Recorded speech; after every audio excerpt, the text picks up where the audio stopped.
Hi, I'm Dr. Hagmeyer, and today I want to talk to you about something I see almost daily in practice that affects millions of women worldwide, and today we're talking about PCOS. Now, when most women get diagnosed with PCOS, they do everything their doctor tells them and instructs them to do. They take their medications, they try to eat right, they try to exercise, they try to remain calm and limit stress in their life, yet no matter what changes you make, you still feel lousy. You're still moody and depressed with the people that you love. Everything in your body is swollen. Rings don't fit, you can't sleep, you're losing your hair, you can't think straight, you look and feel like a teenage boy with acne and facial hair, you're tired, you're run down, and the list just goes on and on from the women that I work with and have worked with over the years. Not only do you feel lousy, but often everyone around you is just sucked into this misery and feels like they're walking on eggshells when they're around you.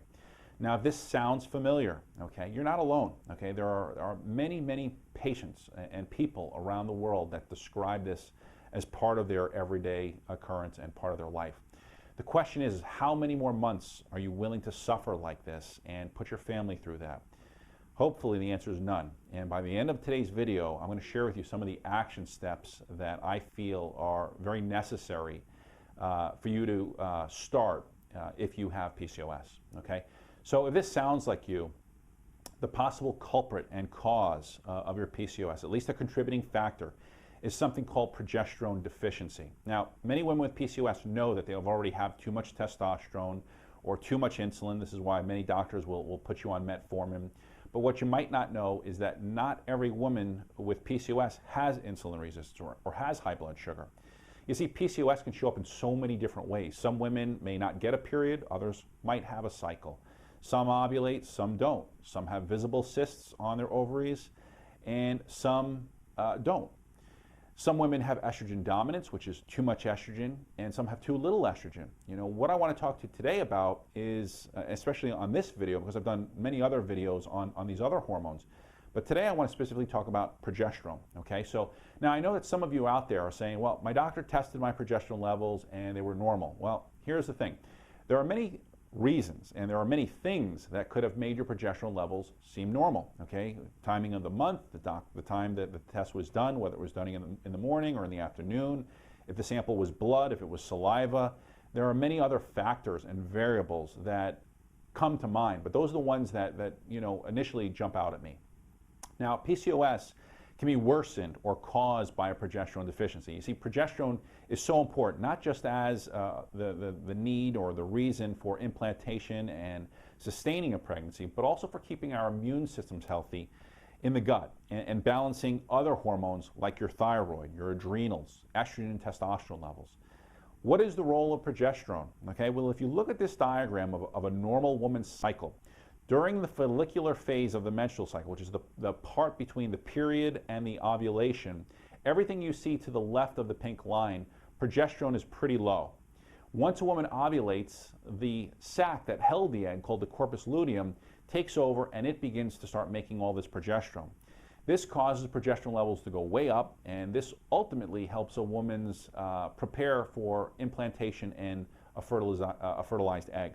It's also known as the warming hormone because it causes an increase in your basal body temperature, which again is why you have about a 1 degree increase in temperature right after ovulation. So this is really important, and I want you to pay special attention to what I'm going to tell you next, okay? If you have a deficiency in progesterone in the second part of your cycle, which is again everything to the right of this pink line, you'll often experience early miscarriages because you're not producing enough progesterone to sustain the pregnancy. Another important aspect to understand is that a problem that often shows up in the second part of the cycle, again associated with progesterone, and what often happens is there is a lack of progesterone in that second phase of the cycle. It's called luteal insufficiency or a luteal phase defect. Okay, this here, what's happening here is this is the phase that begins on the day of ovulation until the first day of your period. Okay, this is the luteal phase.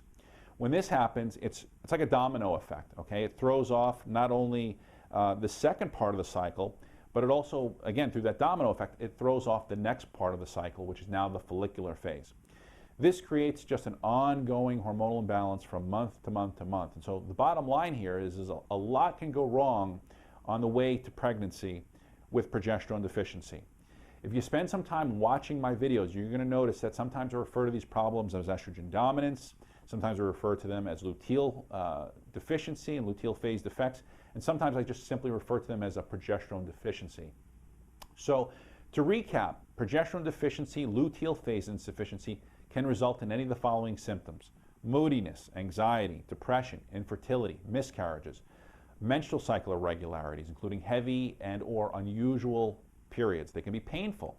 They can be PMS. You can have headaches and migraines. You can have an increase in breast tissue tenderness, including pain, especially during that luteal phase of your cycle, that second phase of the cycle. Endometriosis is also common. So again, while it's important to look at the big picture here, what do you do if you have PCOS? Well, the number one thing that I find in something that I always try to rule out is something called Hashimoto's. Okay, I work with hundreds of women every year that have PCOS, and very often they have undiagnosed Hashimoto's. And if you're not familiar with Hashimoto's, there's a lot on my website about that, but ultimately Hashimoto's is an autoimmune disorder, and it can definitely play a role in PCOS and create many of the same similar symptoms. Okay, so can hypothyroidism. The second thing I think is just super important, again, this may relate to, it may not relate to you, is again, addressing any blood sugar issues, diet issues, making sure that, if you're testing your blood sugar levels in the morning, trying to keep those levels between 85 and 100. After a meal, making sure that your blood sugar levels don't spike, make sure that they're not dropping too quickly. And this is always something that needs to be taken into consideration. Okay, so again, address any of those blood sugar issues. There's a lot of great natural supplements out there that can naturally do that. Combine that with diet and resistance training and lifting weights. Very, very important for blood sugar. Now, outside of that, the other thing that I really wanted to talk to you about in this video is the connection between gluten and grains and PCOS. Okay, eliminating gluten and all grains from your diet. No cheating allowed here. This is, I find, to be very, very helpful for many women that have PCOS. So you might be saying, well, what is gluten and grains, and what's the connection to that with PCOS? Well, here it is. How many women who have PCOS experience brain fog and bloating and fatigue and weight gain and headaches? Okay, that's my point. Millions of them. Okay, you're probably watching this video and you are probably experiencing at least one, or perhaps even more of those symptoms that I just mentioned. But realize this, is these symptoms that you could have could be masquerading around as PCOS, and you could be taking all your medications, again, following the diet, limiting stress, and all those other things, but you're ignoring this simple piece of the puzzle, okay? Studies show that 73% of women who have a gluten sensitivity have decreased blood flow to the brain. And you can imagine, if you decrease blood flow to the most vital organ in your body, not only is it going to continually affect, the connection between the brain and the gut, it's also going to continue to affect the connection between your brain and all your hormones. Because it's your brain that controls your adrenal glands, it's your brain that controls your thyroid, it's your brain that controls, your sex organs, your ovaries, the hormones that are produced, again. So it's very important to take that into consideration. Medical literature has readily established a very strong association between gluten sensitivity and hormonal issues, especially with progesterone. So if you've spent any time reading up on PCOS, you've also noticed that there's a huge amount of information about inflammation. Maybe you read some books and they talk about how damaging inflammation is for women that have PCOS. And I couldn't agree more, okay? Inflammation is a big, big culprit with women who have PCOS. So again, fighting inflammation becomes an important piece of the puzzle. How PCOS is caused by inflammation, how inflammation makes everything in your body go wrong, well, again, it's not just one cause, there's many causes. And again, if you're eating gluten, gluten can definitely be a promoter of inflammation in your body. If you're gluten sensitive, every time you eat gluten, you're causing inflammation in your body, which again can contribute to a lot of these other problems. Heart disease, arthritis, diabetes, cancer, infertility, et cetera, et cetera, et cetera. You get the picture. So again, if you're freaking out right now, the big thing is I want you to take a deep breath, realize that there's really good news, okay? Simply eliminating gluten from your diet and gluten-like grains, getting those out of your diet. Many of the symptoms are entirely reversible. I see this happening with women that I work with every day. So sometimes I should tell you that sometimes in as little as a week you can start feeling like yourself again if you're doing it properly. Sometimes within a month you can get your period again if you haven't been getting your period, and 6 months from now you might be pregnant. Okay. Now I'm not saying that this is the magic key that's going to reverse all of your problems and life is going to change for you forever. but it's a great start if you haven't already started doing that, okay? So again, that's something that I think is critically important.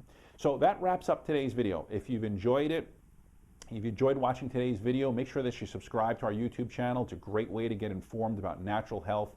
Also, stay connected with us. If you visit my website, there's hundreds of articles, dozens of videos that I've done on gluten sensitivity, hormone imbalances, and the connection between those. Lots of articles there on natural health that you'll also find.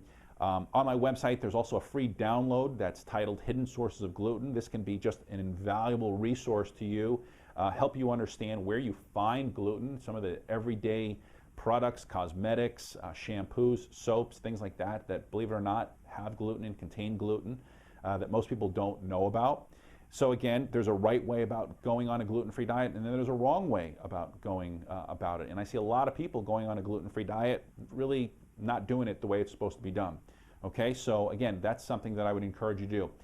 If you've already eliminated gluten and you are really strict, you haven't been eating any grains, you haven't been eating any grains at all, you've completely eliminated gluten, you're really conscious about the foods you're putting in your body, and you're still struggling hormonally, or you just really want to get on a fast track to feeling good, I'd encourage you to contact my office. Okay, every month I offer a limited number of free phone consults. This is just a great opportunity to find out what we do and how it might be able to help you. We work with ladies all over the world, all ages, women that are just starting to have a menstrual cycle and having and experiencing PCOS, women menopause later on down the road that are having these hormonal imbalances, okay? So again, if you haven't already subscribed to our YouTube channel, I'd encourage you to do that. Again, check out our website. So until next time, take care. And remember, get rid of that gluten in your diet.